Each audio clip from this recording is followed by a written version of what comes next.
मेरा नाम श्रेया है। मैं एक सामाजिक कार्यकर्ता हूँ, मजदूर आंदोलन के साथ जुड़ी हुई हूँ।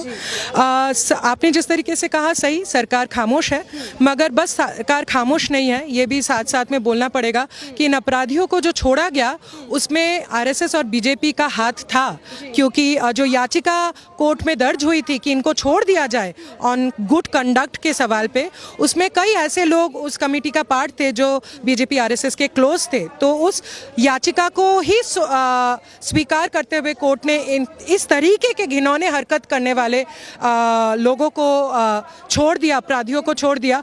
तो ना केवल बीजेपी आरएसएस आज चुप है, बट बीजेपी आरएसएस सक्रिय है इन तरीके के अपराधियों को मुक्ति देने में। हमने देखा कि जो 15 अगस्त के भाषण में पीएम मोदी ने महिलाओं के सम्मान की बात की थी, जो उनके साथ गलत आपत्तिजनक बयान होते हैं उसको लेकर दर्द जाहिर किया था, लेकिन उन्हीं के पार्टी के लोग, उन्हीं की राज्य सरकारें उनकी ही इन बातों को झूठा साबित कर देती हैं। 11 दोषियों को रिहाई दे देती हैं, वो भी उसी दिन जिस दिन आज़ादी का अमृत महोत्सव मनाया जा रहा है। और ना केवल उनको रिहाई देते हैं, उनके रिहाई के बाद उनको मिठाई भी खिलाई जाती, और जो लोगों ने उनको मिठाई खिलाई उनका परिचय भी समाज में बहुत साफ है।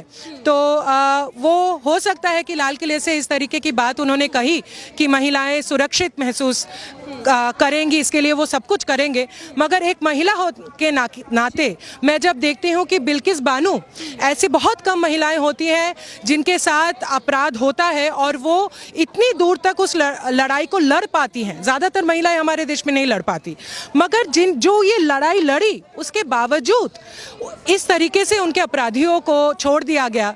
तो मैं एक महिला होने के नाते तो मेरे मन में काफ़ी डर है, और मैं ये समझ पाऊंगी कि आज हमारे देश में बाकी जो मुसलमान महिलाएं हैं विशेषकर, उनके मन में ये डर कितना भयानक तरीके से बढ़ गया होगा। हम खुद देख रहे हैं कि बिल्किस बानो के गांव के जो लोग हैं, मुसलमान समाज के जो लोग हैं, वो गांव छोड़ के जा रहे हैं, घरों को छोड़ के जा रहे हैं। बिल्कुल, उनको अभी तो छोड़ दिया गया, मगर ये साथ में ये भी आपको शायद पता होगा कि जब ये दोषी जेल में थे उनको कई बार पैरोल में छोड़ दिया गया था।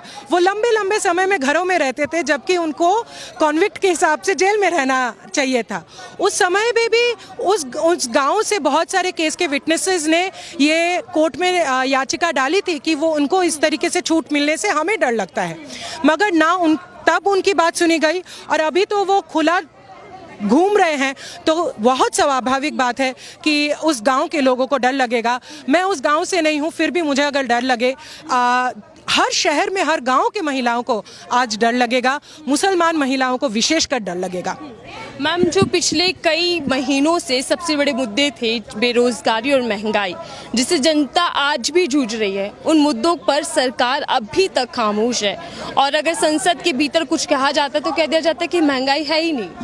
महंगाई है या नहीं तो ये देश के हर इंसान को पूछ लिया जाए कि संसद में जाके एक लाइन में बोल दे महंगाई है या नहीं।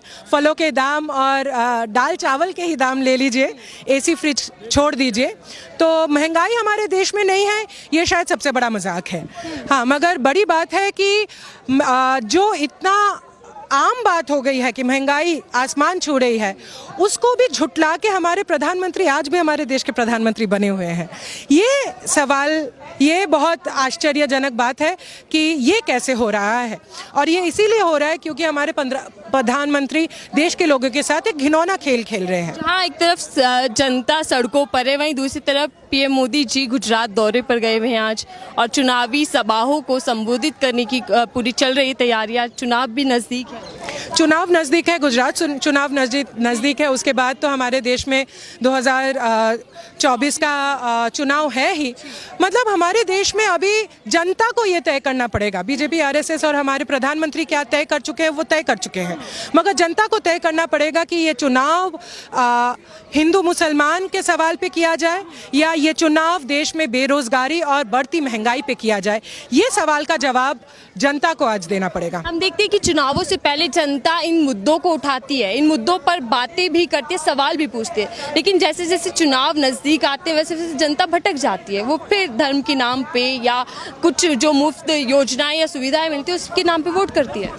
बिल्कुल, मगर इसमें आप जनता को दोष नहीं दे सकते, क्योंकि बेरोजगारी जहाँ पे चढ़ गई है उसमें अगर सरकार बस चुनाव के 5 दिन पहले जब जनधन अकाउंट में 500 रुपये दे देता है तो वो 500 रुपये बहुत बड़ा लगता है, मगर हमारे देश में पेंशन का जो स्कीम था वो आपको पता है कि उठ गया है।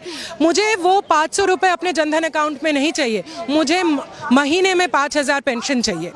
मगर जब पेंशन नहीं मिलता है तो वो 500 रुपये बड़ा बन जाता है। तो ये तो चुनावी दाव पेच है। ये तो जो ईडी और सीबीआई का इस्तेमाल इस वक्त केंद्र सरकार कर रही है उसको लेकर क्या सोचते हैं आप? क्योंकि हम बिहार में भी देखते हैं, महाराष्ट्र में, झारखंड में भी इस वक्त चल रहा है और दिल्ली में भी ये सब सीबीआई पहुंच जाती है, ईडी छापे मार देती है। ईडी और सीबीआई तो अभी बीजेपी और आरएसएस का एक राइट विंग बन के, राइट हैंड बन के बैठा हुआ है। मगर ईडी और सीबीआई ठीक है, करे जो करे वो ठीक है। मगर बात यह है कि देखिए, ऐसा भी बहुत समय हम देखे हैं कि घर पे छापे किसके पड़ रहे हैं। जो कार्यकर्ता हैं, जो लोग मजदूर आंदोलन के साथ जुड़े हुए हैं, जो लोग शिक्षा नीति को सुधारने के साथ जुड़े हुए हैं, ऐसे घरों पे जब ईडी और सीबीआई का छापा पड़ता है तब लगता है कि ईडी और सीबीआई का असली चेहरा क्या है। ईडी और सीबीआई का छापा हमारे देश में तो मतलब करप्शन बस बीजेपी में नहीं, हमारे देश में करप्शन बहुत सारे अलग अलग पार्टियों में है। तो उनके घर में छापा पड़े और बीजेपी के घर में भी छापा पड़े। हम देखते कि बीजेपी के यहाँ पर ईडी या सीबीआई नहीं जाती, बीजेपी के यहाँ पे भी नहीं जाती, मगर ज़्यादा उनके यहाँ ही जाती है जिनके साथ उनकी दुश्मनी है।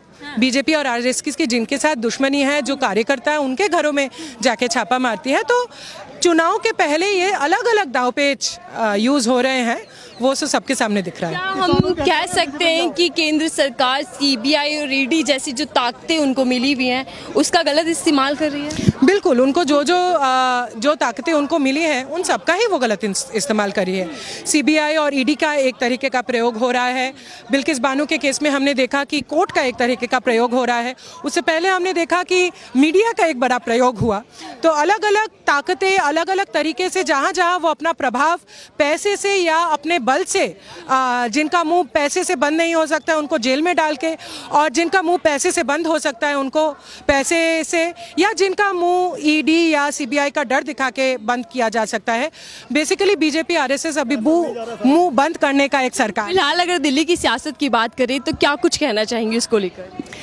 दिल्ली की सियासत से मेरा अभी यही अनुरोध रहेगा, अभी जो हमारा सरकार है, दिल्ली सरकार है, कि आप हमें कुछ दूसरे ख्वाब दिखा के सरकार में आए थे। आप बीजेपी की भाषा ना बोलना शुरू कर दें, क्योंकि लोगों ने आपको वोट इसीलिए दिया था क्योंकि आपने कोई और भाषा बोली थी।